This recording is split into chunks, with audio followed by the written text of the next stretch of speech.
Boom. Smoke in the building.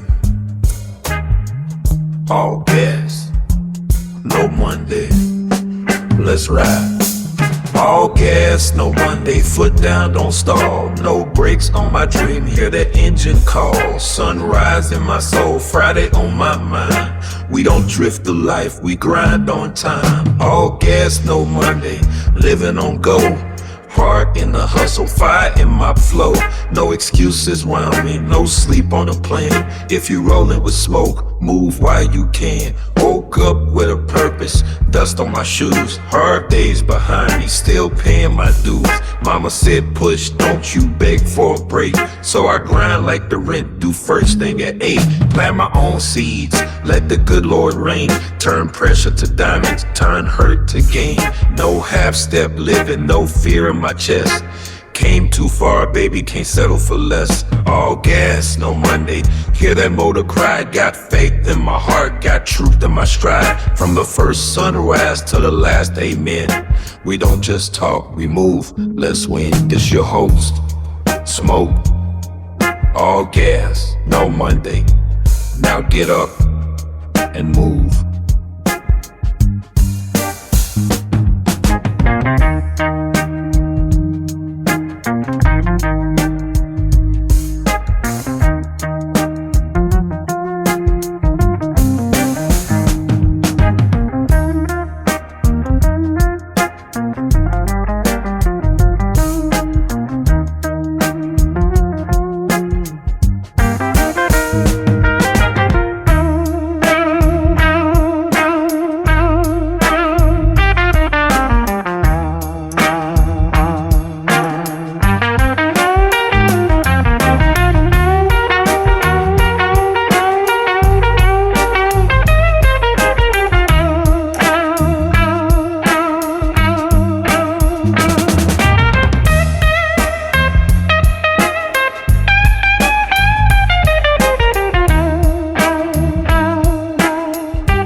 But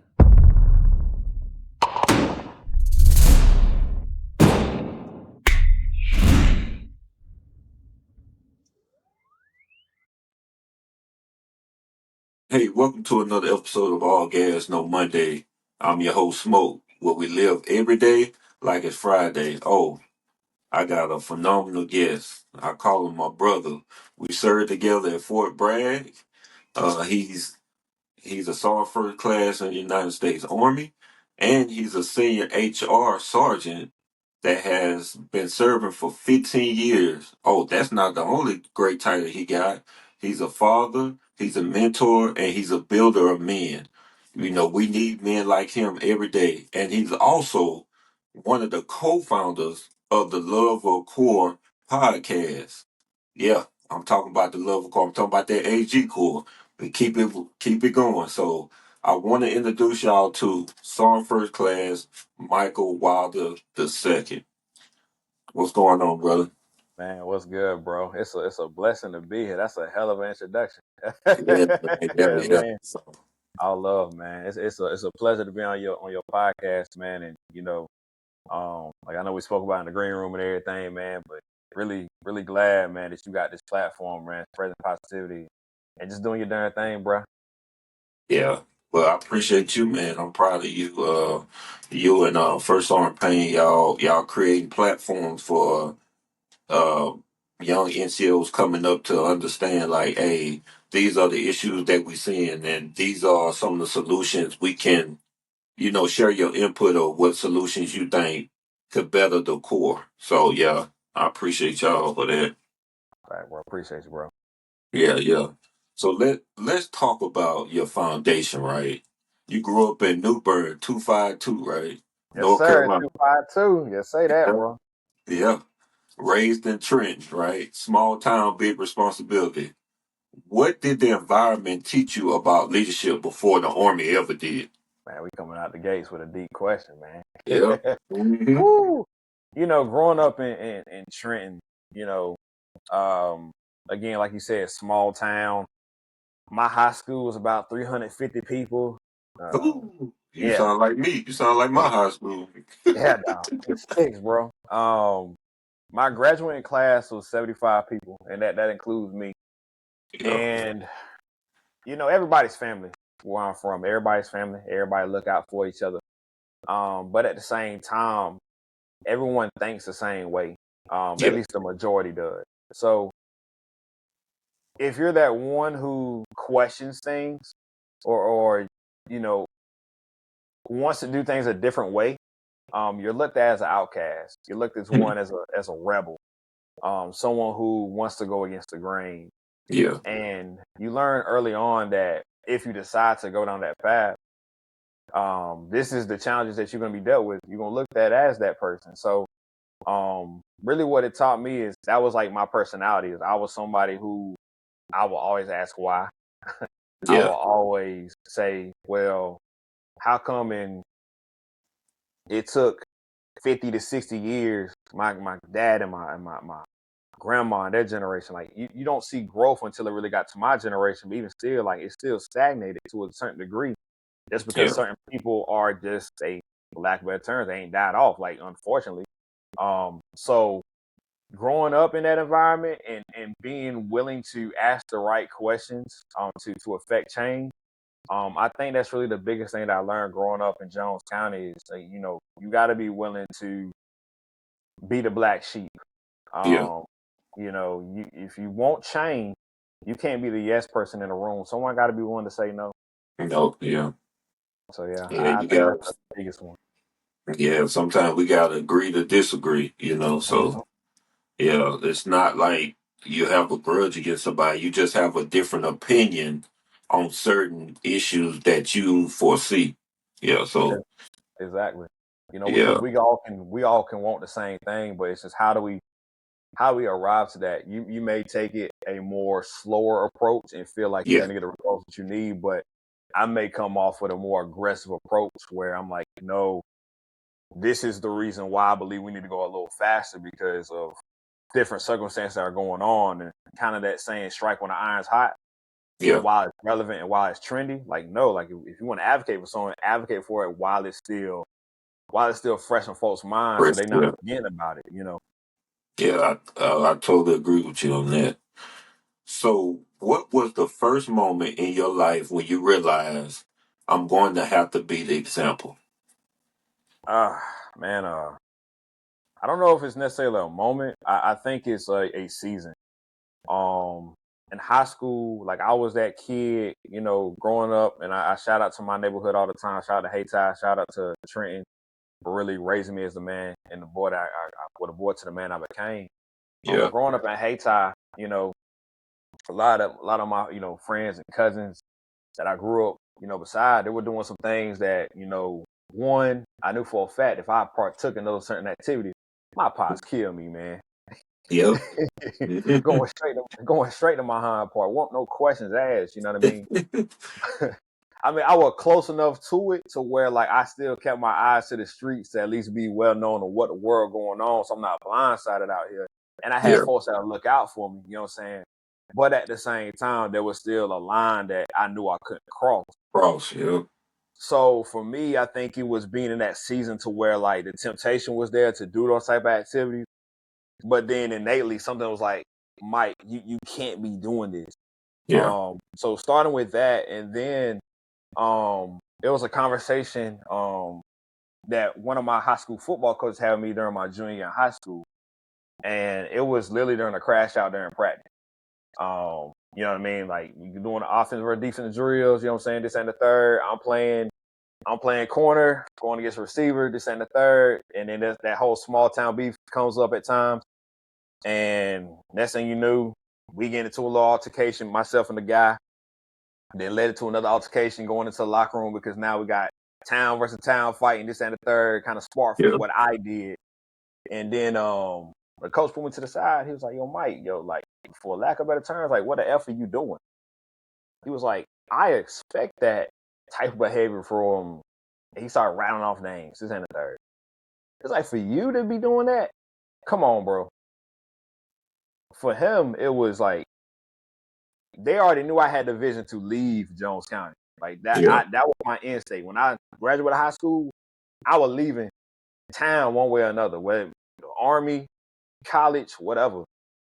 And for him, it was like you got the vision and you see it, and you got to keep going down this path to make sure that lines up. A lot of these guys, they not gonna do that. Yeah. This is their peak right here in high school. This is their peak. That is not the peak for you. You may not be the most athletic, the most gifted in this area, but you got the mindset to know you want better for yourself. So when he had that talk with me, it really made me reevaluate some things. Like, you know what? Like, again, going back to what I said earlier, I knew there was a line that I couldn't cross. Don't mean I gotta denounce a friendship or relationship or even blood at that point. But at the same time, I knew at a certain point, I'm going this way, and you Hmm. can either decide that you're gonna come with me on this journey, not maybe not physically, right, but you still there to support, or we gotta cut sling long. We gotta go ahead Yeah. and go on different paths. You know what I'm saying? It's still love, nonetheless, but I gotta do what's best for me at the end of the day. Yeah. True that. I totally agree with you on that too. Yeah. So who corrected you in a way that changed your trajectory? Ah, man, boy, shout out to my Aunt Mary, my grandma Maddie, my pops. Um, man, I could just say my whole village, man. Like, boy, spare rod sport a child, man. Hey, that's what they say. It take a village to raise a child, right? Yep. Man, I'm trying to tell you, man. I think I'm so grateful for my family, like my blood family, because I know there's stories that say like, oh man, I can't stand, my blood is and the third. I can't relate to that. Like, I love my family.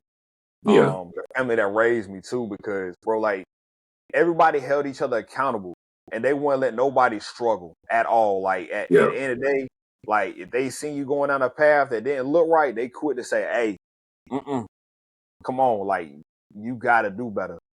And one story I'll share, man, shout out to my Uncle Roy who passed away passed away in the early 2010s, man. And my Uncle Roy was an usher in the church growing up. Hey, that's And me too. oh man, so I got two other cousins, man. My cousins are Mario and Jalen. Those are like my brothers. You know what I'm saying? Like we Yeah. first cousins, but those are my brothers, man.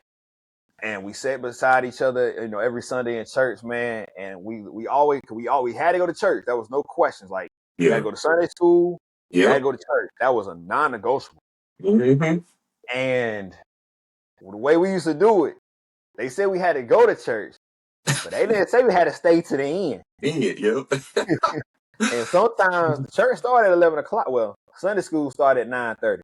9:30. Yep. Regular service started at 11. And man, listen, that time to get out was TBD. To You be move as the determined. spirit moves.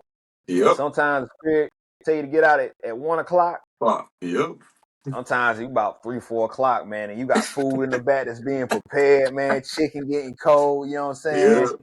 And so what we used to do, my Uncle Roy here at the door, being an usher, and the way we used to plan it was like we knew after the last worship song, going to the announcements, when it was offering time after that. So what we used to do is like, all right, look, everybody got to stand up and got to go. So the way we would do it, the first one would get out immediately after the offering. Yeah. Somebody stay through that first prayer throughout the worship service, and then somebody got to be that duck. Somebody got to be the one that, hey, you just got to sacrifice and try to stay halfway through Yeah. the sermon, and then slide on out. So Uncle Roy started to catch on to what we started to do. You know what I'm saying?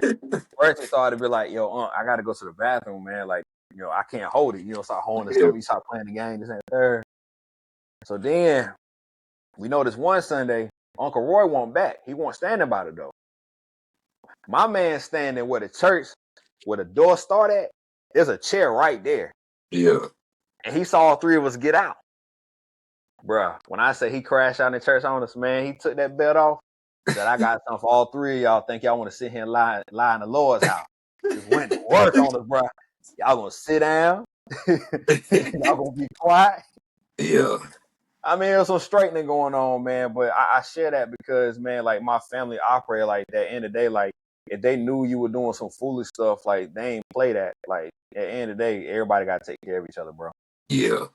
Yeah. My grandma was like that too, man. She would be in Sunday school and the full service, man. She would, I'm telling you, she used to tell me, she like, all right, she called me by my middle name, Terrell. She like, hey, Terrell, it don't, as long as you stay in this house, you going to Sunday school. Mm-hmm. At 9:30, she said, you might make it late that Saturday night back, but hey, you going to Sunday school. Some days I'll be tired.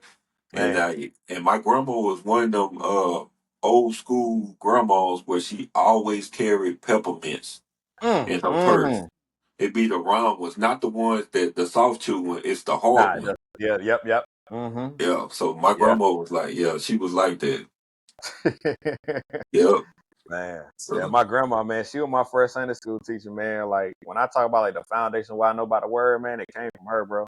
You Hmm. know, and honestly, that was like I didn't like going to church and like the whole full service aspect. Yeah. But Sunday school was something I look forward to, man, because my Yeah. grandma teaching, man, it was just something about her and the way she the way she taught the message, man. It always hit home for me, bro. Yeah. I can tell you what happened the first 45 minutes church. After that, I'm like, You lost. I'm lost, bro. Yeah. That's crazy, man. Yeah. A crazy story. So, what's one lesson from North Carolina that the Army didn't teach you? One lesson that North Carolina taught me that the Army didn't teach. Exposure matters. Um, I think growing up in Trenton and seeing the amount of guys that I went to school with, had they had a chance to get looked at, their life would have been so different. Different, yeah. Would have been so different. And I'm not saying in the sense of like having a scout come out to Trenton, give them a look. I think on the flip side of that, you as a coach got to be willing to put them in the best position. But that also goes into community buy-in as well. Like you understand, like now being older, like why a booster club matters and raising money matters because with those funds, you could afford to send these group of kids to a camp and get them in front of a college coach. And they don't got necessarily be Hmm. Division 1, but at least put them out there in a JUCO or a community college and get them some exposure, man. And not Yeah. even like on a camp, but bro, the first time I saw my favorite team, I'm a Tar Heel guy. Yeah. The first time I saw the Tar Heels play basketball was when I was 23 years old. 23. That's because I could afford my own ticket. Yeah. The biggest schools I saw growing up was East Carolina. That's it. And that's 45 minutes down the road from Trenton. Um, and I just think about a lot of those guys growing up, like, had they had the opportunity to get exposed outside of that Jones County bubble, who's to say how their life would have changed? You know what I'm saying? So for Yeah. me, what I recognize is like how much exposure can really change the trajectory of your life and why that matters. Yeah. Yeah. I know you're a big ECU fan, man. I remember watching CJ2K come out of ECU, man. I was like, who is this Mm-hmm. dude? The dude was Yep. fast, man. He get out that backfield, man. He was like gone. I was like, yep, Gone. Gone. yeah. Yeah. So we talked about your foundation. Now we're gonna get to our brag days, right? So Mm-hmm. we both know brag is a different animal. Whew, Yep. different Yes, beast, sir. right? What's the hardest leadership moment you had during that time? Well, I'm back at Bragg now. This is my second time. I definitely say, like, regardless of when you hear the smoke is always here. You know what I'm saying? Like, it's gonna be here. So Yep. FYI, if you watching and if you never got stationed at Bragg and it's on your radar, just understand there's smoke that happens here. Okay? If you're not willing to deal with those consequences, don't even put it on your radar. You know what I'm saying? Yep. So this is but dogs are made here though. You know what I'm saying? Yep. Dogs are made here in the smoke, so you can't run from it. So Yeah. um I think the first thing that I say is during that first stint, um, Man, ask the question one more time, bro. I want to make sure I can get this one right. I said, what's the hardest leadership moment you had during that time? Ooh, good one. Hardest leadership moment I had, man. I had gotten to a situation during my younger years, right? This is like 2013. Got into a situation with leadership at the time, and I'm not going to go into specifics because there's still some individuals that's still in the uniform now that I don't want to get them hemmed up. But I Yeah, am going to highlight two individuals on this story.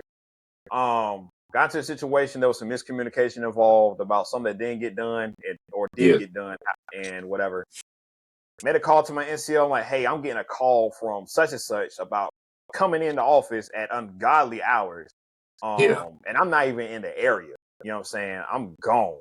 Because you know me, when we're out there on our first time, like when it's time to leave work, I'm like, why are we gone? yep, Smoking. You know what I'm saying? So woo woo. And then I come in to work the next day, and here I am being counseled for failure to report, failure to follow what was it? Failure to follow an unlawful or a lawful a order. It direct was that. order, a direct Yep, a order. direct order. Yep. And disrespect. It was disrespect to a company grade officer at the time. Yeah, All three in the counseling. And I was recommended, I had recommended UCMJ, take my rank, take my pay, extra duty, the whole nine. And I'm thinking, like, bro, what the world? Like, this is real, like, this is a one-time, this is a one-off situation. They throwing the books at me, bro. Like, what the world going yeah, on? Bro, I was pissed because there was a lot of misunderstanding that even was written in the counseling at the time. And you know, I do what I do. I hit no on the 4856. I'm writing my remarks, make sure everything's entertained on the yeah, documentation up there. Goes up through leadership, and then come to commander first sergeant talking to me, saying, "Hey, you know what happened?" I briefed him on the situation. I got witness statements, the whole nine, and there were two individuals that really went to bat for me. It was my first line supervisor, and she's still in now. She's a master sergeant now. Shout out to her because she's a phenomenal leader. And then the second individual, he's no longer in now. He was a captain. He's retired now. Doing amazing things in his civilian life for sure. yeah, But if it's not for those two individuals that really spoke by name on who I yeah, was from a character standpoint, I'm not in the army right now. Like that's how serious it was and how out of proportion the situation came.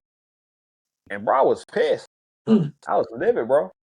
yeah, Yeah, yeah. That was the hardest leadership moment I dealt with because for me, like I heard stories before I got to Bragg when I was at JBLM, yeah, and like leadership, man, is horrible leadership. Cause I mean, for the most part, my leadership was cool when I was stationed at JBLM, like no problem. I was in an HR company.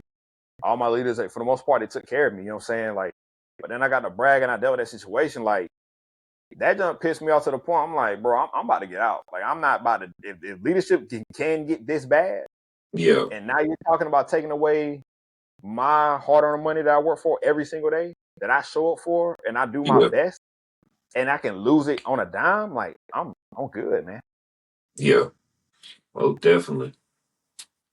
Yeah, I hate, man. That's a tough situation and a hard pill to swallow when when you go through things like that. But you Yeah, gotta shout out to you for being resilient. Yeah, you definitely were resilient on that. yeah, Did you ever feel like quit? for sure. You know, and I think that's where I said we're getting out. Like that's really what we can call it, like quitting for sure. Like I was like, forget the army, I'm done. Knowing that I can have so much left to give, but I think it was an easy way just to bow. You know what I'm saying? And not even just getting out, but even like the just you still can go to work and quit. Yeah, That's the thing. Like you just your body, your physical body shows up to work, but emotionally, mentally, you are just yeah, not there. You are tapped out, bro. And I was completely checked out. Like there was a few months for sure that my new leadership that I dealt with at the time, once I left that shop, my new leadership that took me on, like that was a problem for them to deal with. Like, how do we get this soldier tapped back in? Because yeah, sure, he'll come to formation, he'll be on time, the kind of work, yeah, sure, he'll be on time, but everything else is bare minimum. There is nothing else that I'm doing. Everything is Yeah. to standard, to the minimum, and that's it. Yeah, I remember when I first came to Bragg, he was in the S1 shop, and I think I was a young so no, I was a senior specialist. I had been in for when I got to Bragg. I got there in 2013, so I've been Mm-hmm. in for about almost 5 years, I think. And they said you going to 14 HRAC. I said, what is that? And I had reclass. In Mm-hmm. 2012, that was my first duty station as a reclass of 42. And when I tell you, man, my motivation went down because I'm used to force comm units, right? Mm-hmm. And the tempo and you know like go get it. But once I got to 13, I was like, man, I see all these seniors like full bird colonel, lieutenant colonel, CW fours, fives, and so you know it was just when we deployed to Kuwait is when I got my motivation back. But it's a good thing that I was able to experience that as a young soldier because I was able to network with. I still keep in touch with like some of the mass sergeant, some of the warrants, um, sergeant majors. Like it just taught me how to network at a Mm-hmm. young, as a young soldier and as a leader too as well. So I'm Yeah, very it, appreciative of it that. it forces you to think differently too, because I think you know, like for me coming from an HR company, I'm just around my guys, like and my guys too, like everybody the same rank, and we all thinking the same way, and we not understanding the big picture. Um, and like you said, being in that unit, it really makes you think on a more strategic organizational Yeah. level. And like you said, like it gets you comfortable talking to senior leaders. You're not Mhm. stiff. You're not Yeah. stiff talking to them. It's a working relationship, and you really understand on how to have disagreements in that space, but then still be able to deliver your disagreements in such a way to where there can be a shared understanding between the two parties. Yeah. True that. True that. So, what kept you in the fight when you've been easily checked out? So I think going back to even that season, like going back to what I love, like I ran into there was an NCO at the time. He's out now. Matter of fact, one of your previous guests on the darn show. Oh, Shout out to Low, man. oh, low, Um, low, yeah, yeah, yeah, yeah, low. shout out to Low. Man. So when I first met Low, um, he was one of the first NCOs that I seen that was really down to earth. Yep. Um, you know what I mean? And we just started talking ball. You know what I'm saying? He's a Duke guy. I'm a Carolina guy. So that was a very easy conversation to get into. um, but one thing he had did was like he was like, "Yeah, man, like you like I know you like sports. You're interested in doing flag football. Like, yeah, for sure, for sure, for sure." And I remember that was the time we tried to get everybody playing flag football and stuff. And I remember that Yeah. first year, man, we just got clapped, bro. That first year was embarrassing, man. But we came back for a vengeance tour that second season, bro, and that was the year. I think we only lost like what, one game, one or two games. Yeah. It wasn't. We didn't lose many. Um, and for me, like being in that season was like it gave me something to look forward to outside of work. Yeah. Um, Something that I love, and it's something that I can look forward to, bro. Like, and that put me into a space to start coaching, which I never even thought about doing before Yeah. then. I'm like, hold on, wait, like I gotta coach these grown men. Like, I got a real grown man together. I'm thinking like, nah, I'm not. I'm probably one of the most unqualified people to do that. Like, no, no, no, Yeah. no, no. Technically, I'm not the best out there, and never have been, and never will. Yeah. Um, but even Lowe told me he was like, you ain't gotta be the most gifted athlete to coach. Like, you just gotta be a great leader. Like, Yeah. get guys together, get them motivated, keep Mhm. them inspired, and that's something that you can use through your voice. Like, you give them a spark, and just keep them together. And so for him, shout out to him, man. Low Matan, man. Don't let the fact he's a Duke fan. I'm gonna still hold him to that. We can, golly. But but man, he was one that really, changed that path on on a personal tip. You know what I'm saying? On a professional tip, I had a leader at the time, man, going back into that season,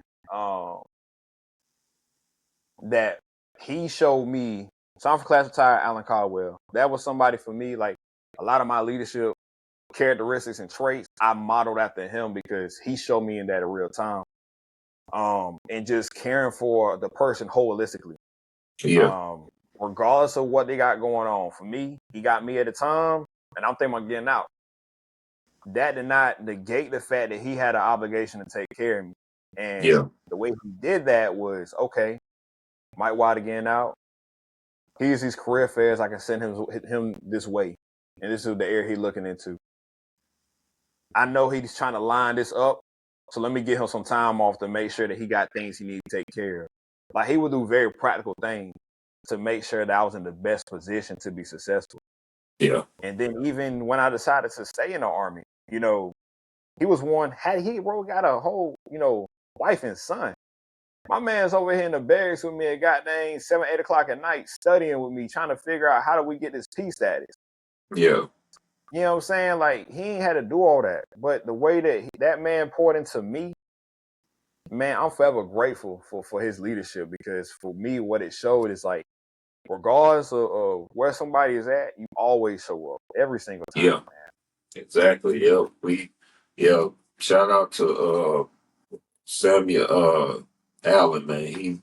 He's one of the guys that motivated me too. So you know, he was one of those motivational guys, you know, Mm-hmm. the stuff he say and how he say it makes you want to get up and just, you know, fight for him each and every day, you know. Every Yeah, time we go to work, it makes you want to go hard each and every time. So shout out to Samuel Allen. he was a dog, Um, man. He was yeah, before you get to your next question, bro. Like he was somebody who I remember his impact at first TSC. yeah, This man also had an impact on the NCO Academy because I remember before I got there as an SEL, I remember everybody kept saying like we talk about goats for SELs. His name yeah, kept coming up like Sammy Allen, GOAT, you know, go getter, know how to keep a class inspired. Not just his class, but the entire class, like how to right, keep them motivated, encouraged, showing up, being consistent, man. Bro, that was absolute dog, man. yeah, for sure. So what's something leaders don't admit publicly, but every real NCO has felt? Ooh, I know this one gonna rub off the wrong way. Mhm. I want y'all to listen to the message on this one though. Uh, we want to be cared for too. We want to be cared for too. In an organization that our creed literally say, you know, we talk about taking care of soldiers, the welfare, the mission, but at the same time, who takes care of the leader? The leader, yep, We don't have those conversations. You know, most of the time where you get commanders and first sergeants involved with their company about issues, or what's the issues with the soldiers? Typically, that bubble just sticks it to a certain demographic of population that excludes the same people that have to take care of that said population. yeah, And I think we don't talk about it enough where there's so many leaders out here hurting in a space where there's so many changes that are going on in real time to where how do you be the messenger of that information, but also be transparent in a sense to where folks understand that your leadership is still genuine, yeah, and that you care, um, because we still show up every day, we still do what we're asked to do, but at the same time that comes with a cost. Um, and if you're not mature enough or don't have the emotional intelligence, like your mental health is going to take a serious decline. And I've been there before. So yeah, yeah. That's so true. That's so true. yeah. Yeah, we have to understand as leaders, nobody can take care of yourself better than you. You have Mm-mm. to take time off for yourself, whether, like you say, whether it's mental health or your physical health. We have to make sure at the end of the day, yeah, our responsibility, yeah, is to take care of the soldier, but and hindsight, we have to take care of our own self too as well. Mhm. Yep. Yeah, Yeah, I mean, because you can't expect to give the best version of yourself if you're not pouring into your own cup. Like that's a That's a backwards formula. Like you don't like say like I got this water bottle right here, right Yeah, now. There's not a whole lot of water left because I've been drinking it, right? yeah. But let's just say that I give this out, like, and I give this out. Boom. There's about 30% of water that's in here, but I just gave you the 30% that I had. But where's the other 70 at? Hmm. What were the things that were taken away from this 70 that got to this point? Yeah, I can only give you what I have. yeah. So true. That's definitely true. So we talked about those brag days. So now we're gonna, switch gears real quick. We're gonna talk about the title that matters the most, right? So you wear Mm-hmm. the stripes. You wore the responsibility for the last 15 years, but you said your greatest titles as a father and mentor, and why? That's easy, man. Especially for my kids, man. Like to me, like those three dogs right there, and I come home to every single day. No matter how rough my day went, or even how good my day went, Yeah, it goes from good to great when I go see them. see them. Yeah, Um, when I go see them, like regardless of how I'm feeling, like I got three little Brodies that I mean, yeah, there's some pressure because yeah, they dependent on me. yeah, But at the same time, like those are three images of myself in different perspectives that I'm like, dang, I really have been blessed to have three kids who I can pour into to really make a change in the world in a positive way. yeah, You know, and it means in turn when I get, we get myself and his mom, we get so much credit on how they're doing in school, and not on the grade tip, but it's the attitude. Like, man, Jackson, man, is one of the most, respectful kids, in this class. Ziggy has an upbeat spirit that really uplifts everybody. yeah, Azal, who is someone who shows, as a second grader, he's showing immediate leadership skills, such as like he every time he does a volunteer, he raises his hand. He want to be the first in line to go, volunteer to go help somebody. You know, that warms my heart knowing that seeds that we have planted into them early on and still now, like it's working because, they're the next generation, you know. And as we continue to get older and wiser, man, like those gonna be the ones carrying the torch to really make the change for the next generation. So yeah, for my kids, for sure. Um, as a mentor, I love the development. yeah, Um, and I don't get a lot of joy in getting individuals or working with individuals who are already talented in a sense. You know what I'm saying? Like yeah, it's helpful, it makes things convenient, sure, but a true test of a leader is how do you work with someone who isn't as skilled, isn't as crafted, needs some work, needs some fine tuning.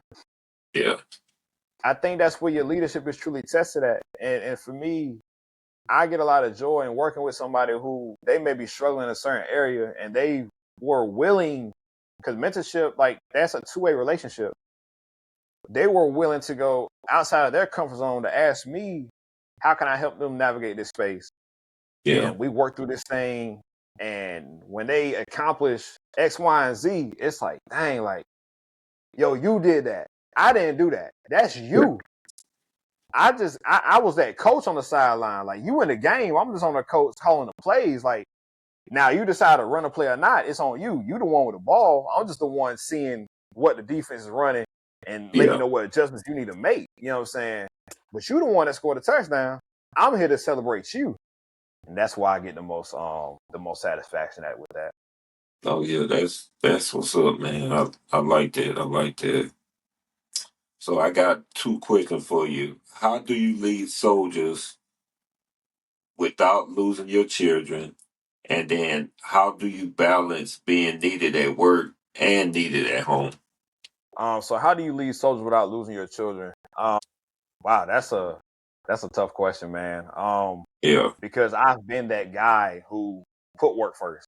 As much as I've advocated family first, family first, family first, I've been that individual before in the past where like I could say all those things and it say nice and it brief well, but Yeah. I'm getting an A at work and I'm getting an F at home. You know what I'm Mm. saying? And it took some hard things to happen. You know what I'm saying? Like going through a marriage that struggled and eventually led to a split, to, you know, kids early on where I felt like at the earlier stages I didn't know them as much as I do now because I was Yeah. so invested in work. You know what I'm Work. saying? Yeah. So for me, it took going through some hard things and recognizing like, okay, this is the life I don't want to live, and Hmm. I don't want to make repeat mistakes again. And I don't want that just for myself. I want that for others. Um, because we've heard the saying before, it's like when you retire, look to that first row. Who's there? Is it empty? Is it full of chain of command, or is your family there? Yeah, fam. And for me, it's like if my family not there at my retirement ceremony in that first row, like I put all these years in for what? Yeah. You know what I'm saying? So, um, how does one lead without losing soldiers? Like, I think you have to establish boundaries. At the end of the day, you got to recognize that that work is still going to be there, regardless of what leaders may have to say to that or not. Figure out what's important, what's the priority, and what Yeah. doesn't matter. And quad it that way. Like, yeah, there's things that are priority that sure, like when you come into work tomorrow, like, hey, no kidding. I understand this is the meeting that you got to go to. This is X, Y, and Z, but priority mean this is what you need to get done, like with a rapid force. Of course. Yeah. Important is okay. It doesn't have to get done tomorrow, but just understand like this is something probably during the week. It's probably gonna get asked about several times, and be ready to give the right answer to whether if it got done or if it didn't get done, why didn't it get done, and what's the timeline that you need to meet in order for it to get done. And if it's not a priority, if it don't fall into one of those two, it's one of the things where I consider that a rubber ball. Like, okay, you dropped the ball on that, sure, it's gonna happen. Probably gonna get fussed at by somebody that ranks higher than you or somebody that ranks lower than you, or probably somebody that's superior to you. But at the same time, you're willing to accept that challenge. Um, and say, hey, you know what, end of the day, like this is what I had going on. This is based off, and most of the time, like, hey, like once you get past the emotional conversation of it all, like you Yeah. usually can navigate that space. Yeah. I Um, like your answer on the children aspect and the family. Like you said, it's bigger than us. We do it for them. And like you said, once we take this uniform off, you know, whether we do 20 years, whether we ETS, whether we medical, med board, uh, so on, you want them to be there to see that, hey, look, my dad gave it all he could, and he sacrificed a lot, for us. So mhm, I can definitely attest to that answer that you gave. I like that. yeah, I would even go a step further too, bro. Like, you got to keep it a buck with your soldiers, man. Like, Yeah, I mean, I understand there's a group of leaders that say, well, the soldiers don't need to know that. Why? Why not? You human. Like, yeah, hey, if I can't come out here and do PT with you because I got to go take my kids to school, you should be able to know that. yeah, You know what I'm saying? That's a legitimate reason. Like, if it's a childcare issue, like, hey, understand it, because what you're doing is you're showing them once they get in that position that it's okay to um have that dialogue with their soldiers. Say, hey, like, cool, I've been in positions where I've seen leadership navigate these different challenges, and this is the way that they did it. You're showing them the way. yeah. You're That's so showing them the true. way. It's okay to be transparent with your soldiers, because at the end of the day, like, if they're going through something, and then if they don't express that to you, but then you Yeah, get a weird phone call and you're trying to figure out, well, why did that happen? There were things led up to it. They didn't feel comfortable with you. Like, you got to keep it a buck with them. yeah. That runs me back to that Colin Powell phrase. Like, once soldiers stop bringing their issues to you, then you know your leadership is no good. It's gone. Yep. It's gone. So if your kids were watching this episode 20 years later, right, or 20 years down the line, what would you want them to understand about your sacrifice? That was hard. No questions asked. Um, but it was always having the end goal in sight. You can't waver when things start to get rocky. It can be very easy to waver, and I hope they understand that in the moments where I wanted to quit and I decided not to, and I decided to keep going because I'm thinking about everyone's best interest. You know what I'm saying? Yeah. Even if it's a cost of mine. You know what I mean? Like what may be more convenient for me is not the best option for them. So what I Mm. want to be able to have them recognize 15, 20 years down the line is like, hey, you got to understand that you got to have a vision. Yeah. You can't have sacrifice without vision because Mm-hmm. you're lost. So you have to have vision. And you got to have the destination that you're going to. And that destination should not change. Like that destination should be like, hey, this is where the flag is planted.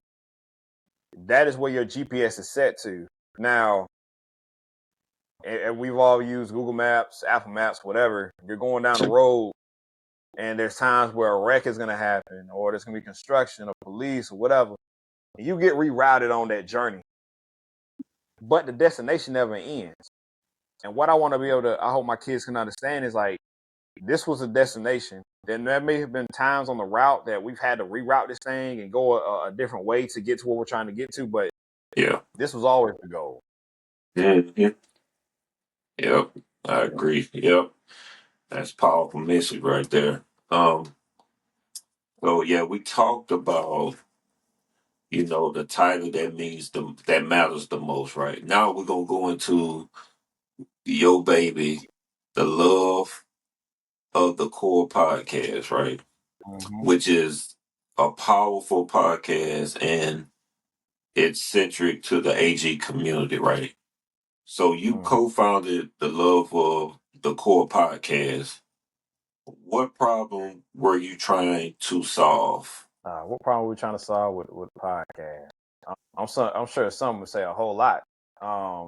But it really was simple for us, in starting this podcast is, for us, we recognize that gatekeeping is a significant problem in the AG Yep. Corps, really in the Army as a whole. But like, if we're going to say like Corps Pacific, definitely in the AG Corps, Yep. gatekeeping is a significant issue. And I'll even explain it, so that way it's not just a generic thing I'm saying. But what I mean by that is there's information that's out there that could benefit someone in a tremendous way, but they Yep. never get the information. They Yep. never get it. And it's just that simple. You can send several emails, you can send Teams calls, whatever, but it never reaches who it never needs to reach. And I saw this in real time when I was in SGL at Fort Jackson. Incredible program that's still going on. The HR credential program that the proponent has, and it's every it's twice a year. They have it in the spring and in the fall, or it could be in the summer or winter, whatever season, right? It's twice a year. And what they do is you put an application in, and if selected, they will help pay for your APHR, PHR, SPHR, PMP certification. And it's all a self-paced curriculum. Once you get to the 70% mark, they'll do a Yeah. voucher for you to take your exam, and then boom, you got your certification. Hmm. And when the students were getting the brief, the first thing they would say, and this is all three compos, that's active duty, reserve, and National Guard, they would say, man, like, we never heard this before. Yep. And I'm like, as something as great, and I'm just using that as an example. Something as great as that program is not reaching out to the lowest level. That's an issue. Issue. Yeah. That's a significant issue. And then you get into the analysis of it. Like at the time, they were saying the officers were diving more into it than the enlisted population. Yeah. This. Yeah. You know, so when I saw that, it was like, okay, like just using that as an example. How could we have a platform that, one, we can educate the masses on Mm-hmm. all things, not just AG related, but anything that could affect the NCO Corps as well. How can Yeah. we educate the force on those matters, get the SMEs in here to talk through that, and still provide insight and advantage point from our perspectives on a personal level. So there's some human aspect of that as well. but then two, how can we inspire and motivate as well? Because what we recognize is there's a lot of good individuals deciding to lead the service. It's a Yeah. lot. It's a lot. With the retention, we don't have an issue with retention. That's been acknowledged by HQDA. But man, listen, I can scroll on TikTok real quick and I can call out about a few individuals. I know for a fact, I'm like, dang, like that was talent we just let go because Yeah. they didn't get taken care of. You know what I'm saying?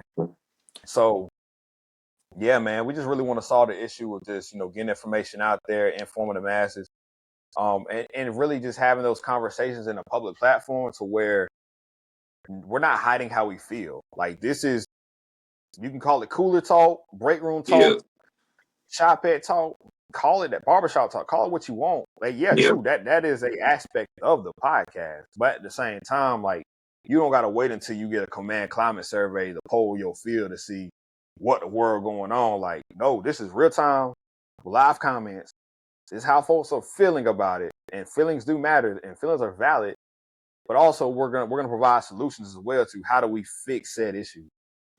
Yeah. I agree with you. Same thing on the, since I've been on the officer side, I could tell you that certain ones, I ain't gonna call no names, but they tend to get in these cliques and, they get to a certain rank and they feel like, oh, well, I ain't gotta share this with you or talk to you or stuff like that. Certain situations like Mm-hmm. that that lets me know, like, look, hell, you have made it to the top as a warrant, right? You should want to help somebody, a junior warrant, down at the lowest level and help them, Mm-hmm. teach them the way. I mean, you ain't got to teach them the direct direction you got to where you at, but help them lift them up to get to where you at. Because at the end of the day, you're gonna take this uniform off. You're gonna be replaceable. And that's Right. the problem with leaders in the army. Like I use the example, man. I was prior enlisted E7, and I Mm-hmm. asked one of the sergeant majors. I ain't gonna call their name, but I asked. I like, hey, sergeant major, how can I get to where you at, or what's the route I can take? Like, you know what this joker said to me? What's that? Look at the DA Pam and Six uh hundred. That's 25. yeah, look at the DA Pam and look at the CML for 42. I'm like, I already did that. What? I just wasted my breath trying to even talk to you. That don't make no darn sense, bro. They don't. I hate when they They do don't. that, and that made me think like these how sergeant majors do like senior E7s, like trying to make it to where they're at. Like, come on, man, come on. And bro, like you brought up a good point. Like, bro, you was E7 having a conversation with a sergeant major like that. Just imagine that private that want to get to the sergeant major ask the same question. Like, if Yeah, you said that to a senior non-commissioned officer, I can only imagine what you say to a junior enlisted soldier. yep, And in the day, like I think leaders forget to look at people as people. yep. Like that's your team. That's your teammate. Like Mm-hmm. we're all on the same team. At Yep, the end of the day, like we're all on the same team. yep. Like that left side of the chest say U.S. Army. We all wearing that. We all rocking that. We all on the same team. So like, if Exactly. I'm if if you're asking the question, how do I get to where you're trying to get to? Yeah, The light should go off for you. Like, oh wait. One, you're not gonna have a whole lot of people willing to boldly say that. yeah, Let me tap into that. Going back into that coaching side. Like, if I know I got an athlete coming to me saying, "Hey, coach, where can I get better at?" A lot of athletes ain't gonna say that. yeah, They gonna just rock with whatever criticism you give them with, give them the drills, go through the reps, cool. But you got that one athlete that say, "Hey, what can I do to get better?" You might want to tap into that because that's your dog. yeah, That is gonna be the one that in the trenches you want to rely on. yep. Most definitely. So, with that being said, what conversations are NCOs afraid to have? Oh boy, this question right here. Afraid to have. I don't know if it's necessarily NCOs afraid. that have the conversation, I think it's one where it's like a divide. Like you have one group of the enlisted, and I'm just saying enlisted population. One group of the enlisted population that kind of move in this way. Yeah. You got a very small few on this side up here that kind of think about things this way. And the saying that happens is, well, I'm away from the flagpole. I'm away from the flagpole. I can't relate. I don't know what's going on. But then you got the ones over here having the conversation, and the two are never talking. Mm-hmm. So I think the conversation we're not having is why in the world are the two not talking? Because if we're on the same team and the ones here have to influence the decision making process, while the ones on this side are the ones who are the quote unquote worker bees, Worth a beat, yeah. there needs to be a conversation on what's going on down here and how it affects going up here. Up here, yeah. Because they're not jiving. Yeah. And you can schedule these visits, these team meetings and these conversations, but if the same repeated patterns are happening, that is the same definition as insanity. Yeah. You're doing the same thing and getting the same results and Yeah. expecting a different outcome. Yeah, because I So mean, yeah. yeah. Yeah, because we got a big gig coming up this Thursday. We got HRC General Rampy's coming. We got Sergeant Major. You know Sergeant Major Atkinson? Mm-hmm. He was Yeah, one of our guests on the podcast. he's coming to Fort Bragg. They're coming on the 19th to give a AG town hall to all the AG soldiers at Fort Riley. Mm-hmm. Yeah, so Okay. I'm excited to hear where we're going as a corps. Because we Mm-hmm. already had Colonel Luss come down from DC, the IPSA team. I don't know if you know Colonel Luss. I've heard of her, yeah. Yeah, yeah. So we done had quite a few people come here and talk to us, but I'm really waiting to see what HRC has to say. Yeah. Yeah. Definitely. And I think, like I said, I think everybody we all want the same thing, but it's just a matter of how do we go about that. And I think, well, I would say too, another conversation we're scared to have is using unorthodox methods to reach mission success. Yeah, Cause that's even with like our podcast. Like we've had folks who have said like, y'all could go through official channels to go say the things you're saying. Sure, like yeah, acknowledge. But at the same time, like when you look at a podcast like that and it has the reach that it has in a very short amount yeah. of time, like Mhm. there's something to be said about that. And I'm not saying that in a very cocky way, but there's something to be said in the fact that in a year's time of this podcast existing and it's had this amount of noise, Noise, there was yeah, something that there was a chord that was struck at some point. You know, there was lightning in a bottle. yeah. But And we want to see our team win. yeah. But see, that's another thing too. Like they say, oh, go through your official channels, do this, do that. But when I go through my official channels and I lay out my issues, do you think they're gonna get solved? I don't think so. Long as I've been in the military, they always say bring your problem to the forefront. When we bring them to you, you'll hear and listen, but you be like, well, policy and regulation this, but how are we going to be the change if I'm bringing a problem Mm-hmm. to you and I'm trying to figure out a way to solve it, a solution? You're not listening to me. So Mm-hmm. why waste my breath? And I have to go to an extent to create a platform so y'all can actually see how many people have the same issues as we having, Mm-hmm. and they got guts enough to come on and comment and come on the podcast and say, hey, you know, I didn't know soldiers were having this issue, but you want me to bring it through the proper channels for that. Mm-hmm. Right. Crazy. Yeah, I know. Crazy. So why do you think some leaders avoid growth? They get very comfortable where they're at. Yeah, complacency. Yeah, They get very comfortable where they at, you know. Um, one thing you'll hear is leaders saying, "Well, I don't do social media." I don't know if you've been. I don't know where you've been at the last 10 years, man. But this world Yep. has evolved. And matter of fact, I seen a YouTube video yesterday that it was a well-known podcast that's saying like maybe we're moving out of the social media era and going to an AI era. Yep. Social AI. media Yep. in of itself is dying, Yep. and I'm like, wait. It made my mind think a little bit. I'm like, hold on, wait. So you mean to tell me like this social media train as we know it may be coming to an end because of And AI? Like yeah. that's something to be said. But you'll have leaders out here that'll say, "Oh, well, I'm not big on social media." Well, guess who is? Yeah. Your soldiers, Yep. your teammates. They're up there on Yep. all platforms: Facebook, Yep. Instagram, TikTok, Yep. Snapchat. They're up But there.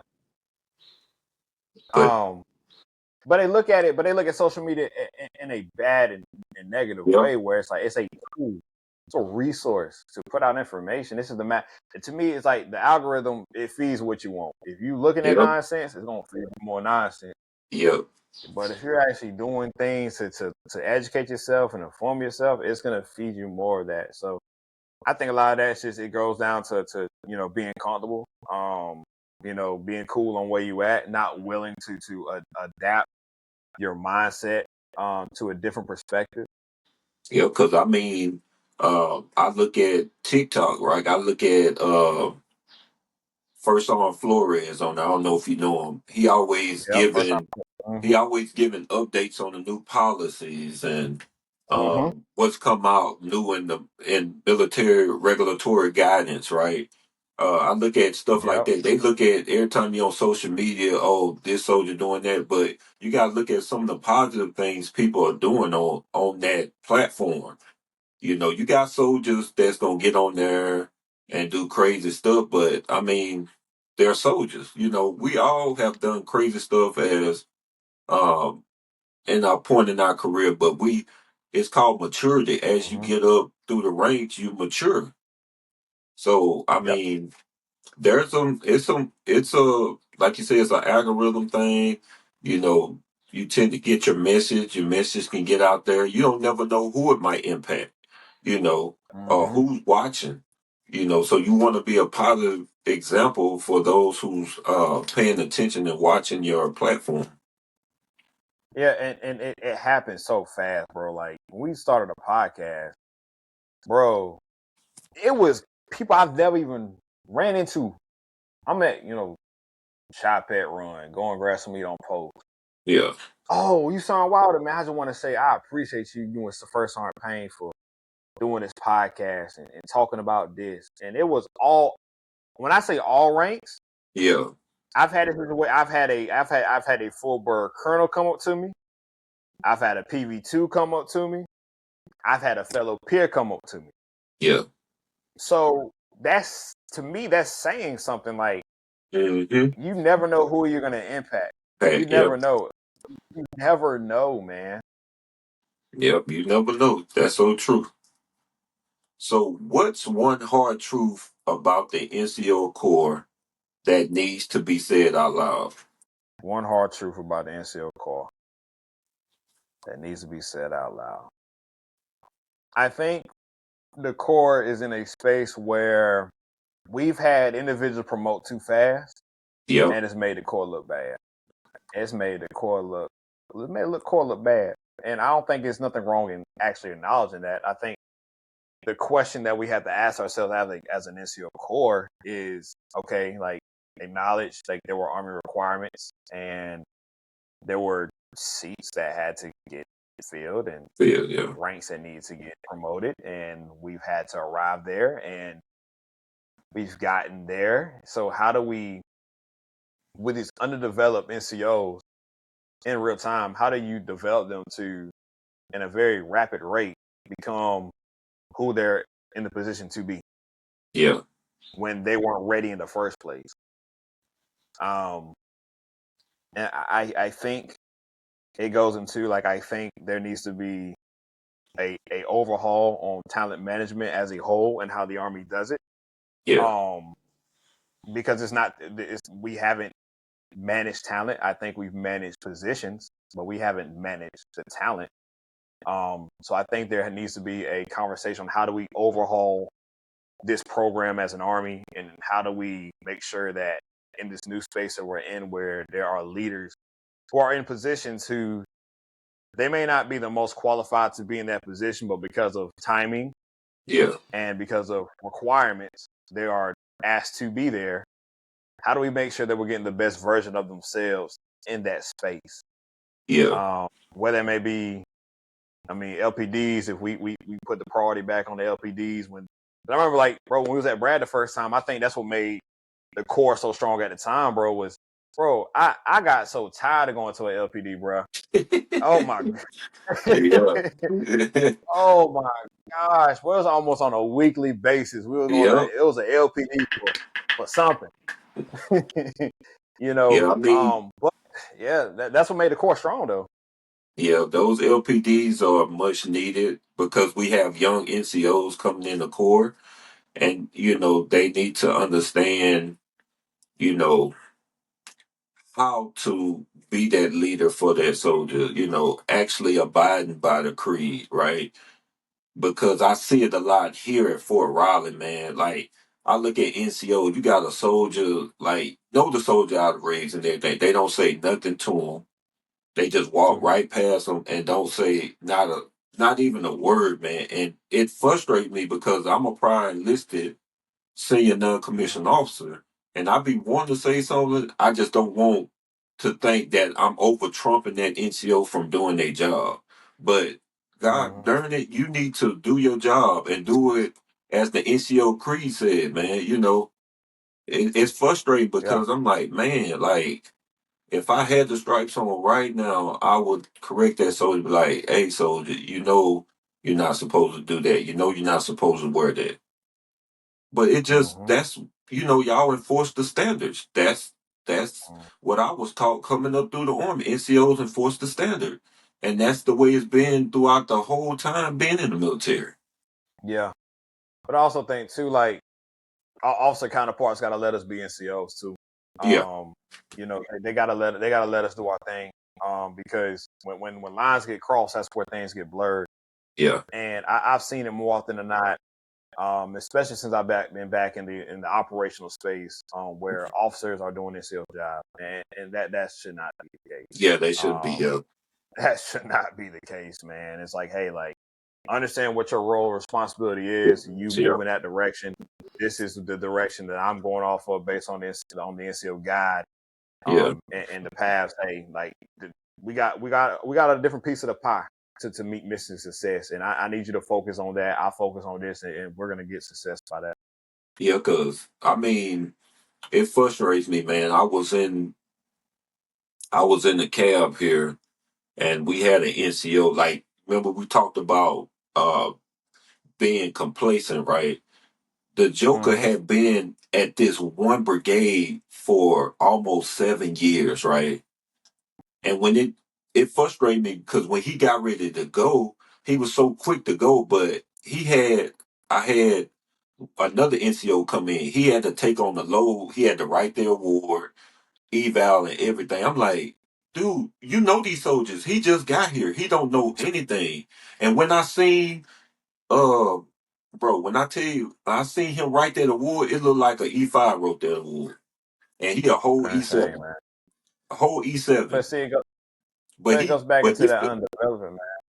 yeah. And this the thing though, he was so adamant about, I want to make mass on. I ain't make mass on, They so quick to, I want the rank, but you don't want the roles and responsibility that come with the rank. Even though you're a master Nope. sergeant, you still take care of soldiers. Yes. Yes. And that's the frustrating Yes. part. Like, you give the NCO Corps a bad name, man. You give them a bad name. Mm-hmm. You want the rank, but you don't want the weight, because the weight gets heavy. Bro, Hmm. man, listen, Sergeant Caldwell, he told me that when I was a specialist. He said, listen, understand this. The more stripes and chevrons you see, Yeah, that's the more souls and families you are responsible responsible for. for. Yeah, And if you're not willing to accept that and go home with that, then you're not ready, man. yeah, You're not ready. Yeah, they Because just that I'm taking saying, care of people, that don't taking care of people don't stop at 5 o'clock, bro. yeah, yeah, you still got off duty issues, and I just look and see like they want the they want the money, man. They want the money. That's the Mm-hmm. problem. They want the money. But Uncle Sam said you got to do the job. You got to do your job, Yeah. and you got to take care of the soldiers too as well. Mm-hmm. Yeah. Yeah. It's a heavy weight, bro. It's Hmm. a heavy weight, man. But most won't lean into. Well, I'm not gonna say most. There's gonna be some that's not gonna lean into that, man. And it's a darn shame because you're being a poor teammate, man. You're not Yeah, looking out for your team. yeah, You're making the load heavy for so many people, and it yeah. shouldn't be that way. No, I should. So yeah, we talked about the podcast right now. We're gonna get a little bit deeper about accountability and development, right? So you talked about service, accountability, and development. Accountability Mm-hmm. is a key word, man. I love that word accountability. I talk about it all the time. Tell me about a time you had to hold someone accountable and it hurt. Man, I had to think on this question, man, for a while. You know what I mean? Like, and I had to go back to like my times, even on platform. Yeah, Um, I think when we get in these positions, man, there's times where you're working with other people and you expect professionalism, but you're not getting that. You know what I yeah, mean? I think like especially depending on where you work at. And this is anybody. This is a word of advice to anybody that's working inside a trade or you're going to be on the trail, on the platform, whatever. You yeah, got to understand that it's a microscope to you. yeah. Every little thing that you do is being monitored. Monster, Everything, yeah, everything. Don't matter what you're doing, and it can be from it's literally from the time that you start PT to the time you go home. Like they watching how you do PT because you're grading on that. They yeah, watching how you teach. They watching how you teach because you're gonna be the same individual that's grading them on how they brief. They watching what your uniform look like. You gigging on uniform deficiencies, but at the same time, you come in with uniform needing some darn freaking cocoa butter because it's so darn ashy. Like, hey, I call them cook whites. Cook whites, yeah. hey, cook whites, you know what I'm Yeah. saying? So, bro, I remember a time where like I had to have a conversation with my peers. I'm like, yo, what the heck are we doing? Yeah. Like, no, like you want to gig on this, and it was like not even just like my immediate team. Like this was just to the cadre. Um, like I'm like, hold up, like the students expect a standard. Bottom line up front, they expect a standard, and if we're not living to that standard, then you need to leave. Hmm. If you can't perform to that, this is not the place for you because you making Okay. the academy look bad. It's bigger than you. You can't be bigger than the program. You know what I'm Yeah. saying? Like at the end of the day, we have a role to play inside Yeah. these individuals' careers. You know what I'm saying? And that grade book matters. Yeah. So if you can't come perform, like, and it hurt me because of the fact I knew, man, it was one of the conversations. You go home and it's like, man, like I don't know how I'm gonna say this. You try to find a way to pitch it to yourself, like maybe I should say it in this angle. Maybe Yeah. I should say it like that. And then I just thought back to my mind. I'm like, you know what? Folks know Mike Water to really say how he feels and feel how he says. Yeah. I'm just gonna leave with my heart, and then wherever the chips fall where they may, is wherever it Oh, is. And I had a conversation. It was a very quiet moment. Not a whole lot said after that. A lot of crooked faces for a little bit, but the intention was there, and things got straightened out for a bit. You know what I mean? But sometimes you gotta have that conversation, man, and it's out of love. You know what I mean? When you want the yeah. Yeah. best, like you gotta speak up on it. Yeah. Definitely. You got to speak up on certain things. Yeah. I'm truly with you on that. So tell me about a time you had to be held accountable. Boy, we just on the NCO Academy heavy right now. Third class. Shout out to the A team, man. They were my third cycle.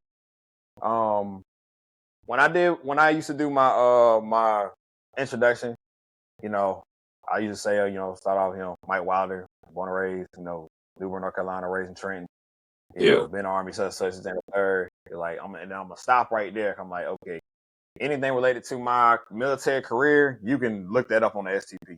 Like, Yeah. some of y'all got world access. I'm sure you can go find that stuff. I'm not here to sit here and say my whole military bio. Because at the end of the day, like, that's where the Army placed me at. Like, at the end of the day, like, I mean, hey, it is what it is. Vast experience, but at the end of the day, like, that doesn't matter once we in here. Like, hey, we're all family. Yeah. And speaking on the family side, like, hey, like, I'm a family man, 3 kids. I'm big on, like, hey, man, taking care of your family, taking care of each other like family, taking care of the Ohana. I used to say that a lot. Yeah. And that cycle in particular, boy, they let me have it. It was probably about the third week. SLC is a 6-week long course, about halfway through. I'm having a whole Coach Carter moment on them right now. To the baseline, like, I was like just on their neck. Yeah. I'm just going in on how they briefing. It looked terrible. They not performing to the standard. They're an embarrassment to the NCO core. I'm going in. I'm going in, bro. And then one of the students, they said, "Hey, Sergeant Wilder, can we speak freely? Because, like, we need to talk." I'm like, "Yeah, bet. Close the door. Close the Yeah. door. Put the laptop down. Let's talk." Bro, when I say they let me have it, bro, in the most professional way, and long story short, they basically said, "Sergeant Wilder, you the same person that teach about treating everybody like family. We are big Ohana, but man, this feel like a dysfunctional family. You like the helicopter dad that got to be around this and this and that. You got this person going through a divorce. You got that person that just lost somebody in their family that you ain't asked about, ain't Yeah. cared about, this, that, and that, bro. They let me have it, bro. And I went home that night, bro. I don't think I said a whole lot to my kids that night. I just made sure everybody was good, this and the third. But that was one, I don't think I got a whole lot of sleep that night, man. Because I was like, dang, like, they laid the wood to me, bro. Yeah.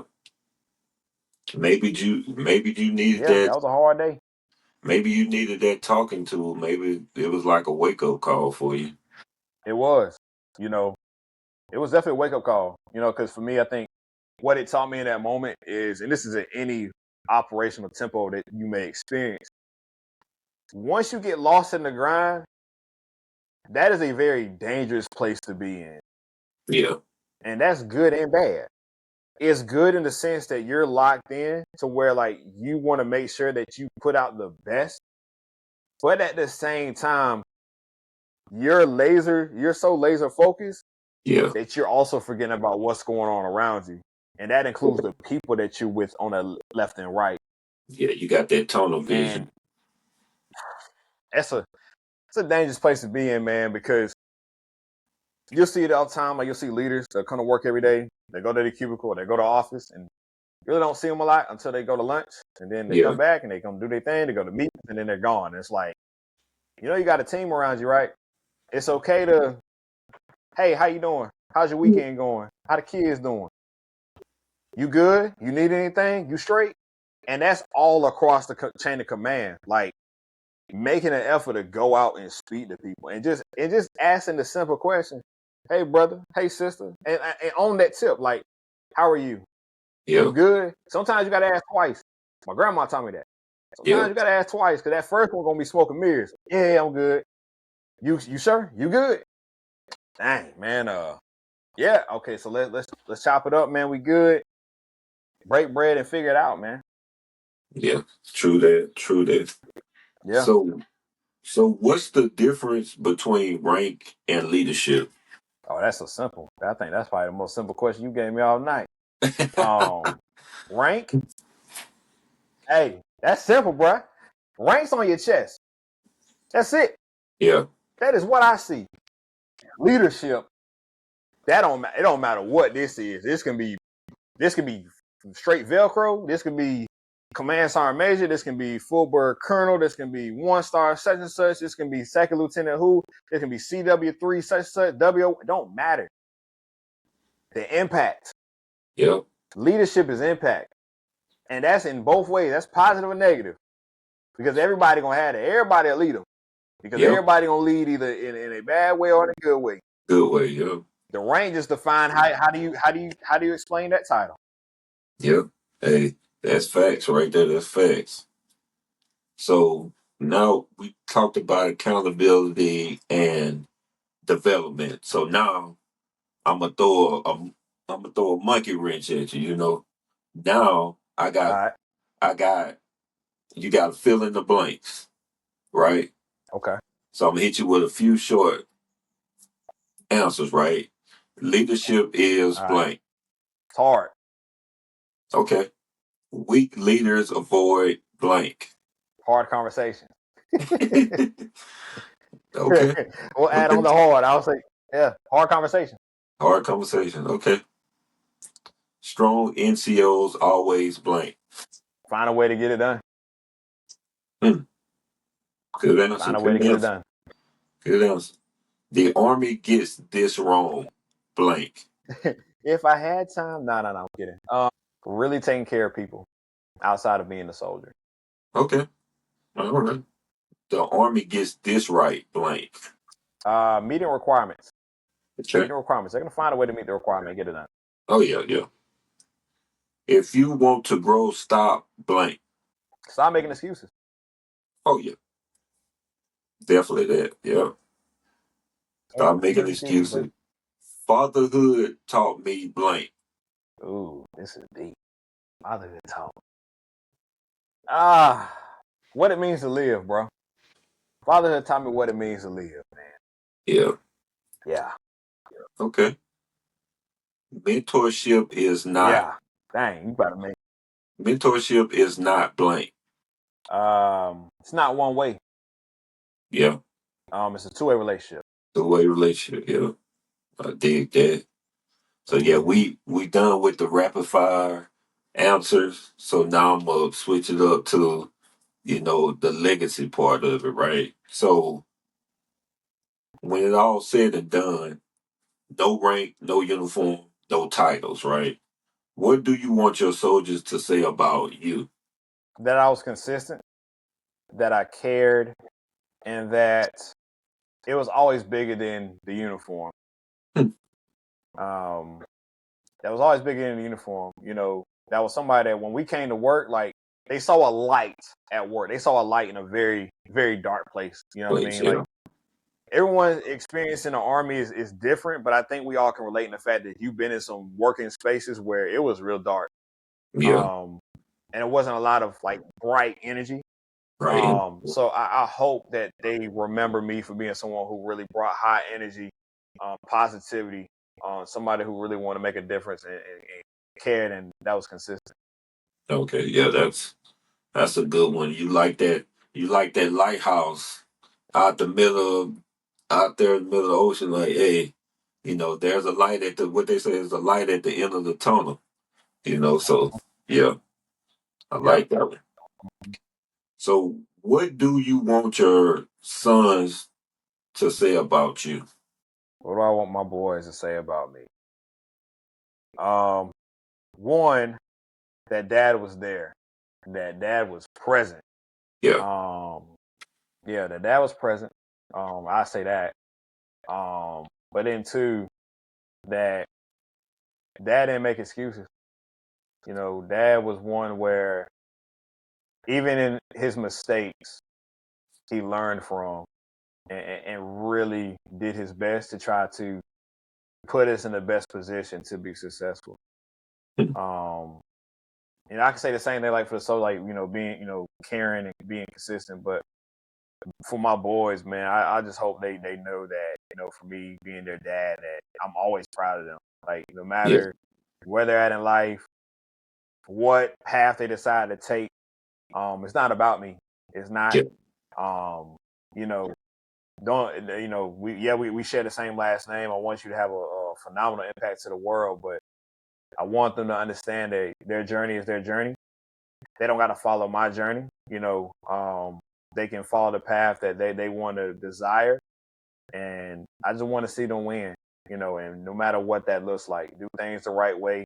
Like my pastor say, you do things God's way, you won't get God results. You keep Him yeah, first, and he's gonna be the light that you need in this earth, and you don't leave his word. Trust him. Yep. Everything gonna take care of itself. Oh man, ladies and gentlemen, that boy Michael Wilder the second, man, he's out here giving the gems. He's out here giving, man, he's giving some a powerful message today, man, brother. I want to thank you for allowing me to be able to talk to you today, be able to share your story. Like I said, you said to me, I'm proud of you as well. So how far, we have made it in our careers, coming up as E4s and first TSC when it was stationed at Bragg and, you know, now in, a senior NCO and me a warrant officer. It just shows the true testament of, you know, being able to carry the torch forward. Yes, sir. Yes, Yeah, sir, man. It's yeah, been a pleasure, bro. Like I said, proud of you, man. Like, yeah. we were Appreciate it. babies at this thing, beginning of it all, and just to Yeah. see our growth, man. Like, boy, you can't tell me what God can't do, man. You know what Oh, I'm yeah. saying? 'Cause, man, through and through, dog. You know what I'm saying? You one of the real ones. You keep grinding, you keep pushing, man. I'm just proud of you, dog. Yeah, hey, you as well, likewise, brother. You keep doing your thing. You and First Arm Pain. I hope your stuff grows, keep growing and growing and being able to bear those fruits that you'll be able to help the core become stronger than it ever been before. So I want to thank you again. Like, hey, this is All Gas No Monday. I'm your host, Smoke, where we live every day like it's Friday. And I'm telling you, if you didn't tune in or you didn't see what happening today, make sure you hit that like and follow and share button. Also, the full video is going to be on YouTube. And then also, I want to ask, where can these people follow you and follow your journey as we talked about your podcast? So, for the love of the core, just type it in on Facebook. You'll see it. For the love of the core, that's all you got to type in the title. Be on the lookout. Probably here in the next month. It will release on. A matter of fact, I think this is the first podcast I said it. We didn't even say this on the Ashland one, but pain to forgive me later. YouTube. Hey, so we're gonna expand this thing to YouTube, Apple Podcasts, Spotify. So here in the next month, we're gonna make the transition from not just only being on Facebook, but also to be on multiple platforms. On the video, like I said, you be on YouTube. Now the audio will be like on Spotify, Apple Music, all that good stuff. So that way, no matter where you at, no matter how you listen, if you're not a social media person, boom, there it is. Yeah. Got a way to get to it. And then on the personal, so and then you can follow me on Facebook, Michael A. Wilder II. Same thing on Instagram, and TikTok as well. Iron Mike 252 __. That's where I'm at too. So yeah. Yeah, you heard it from a powerful leader, ladies and gentlemen. Hey, this is one of those times where you get to hear real experience, real at the senior level and see what's going on. Like I said, I appreciate you, brother, and keep doing your thing and hey, stay blessed, man. Yes, sir. Same to you, bro. Yeah. And your boy Smoke is out.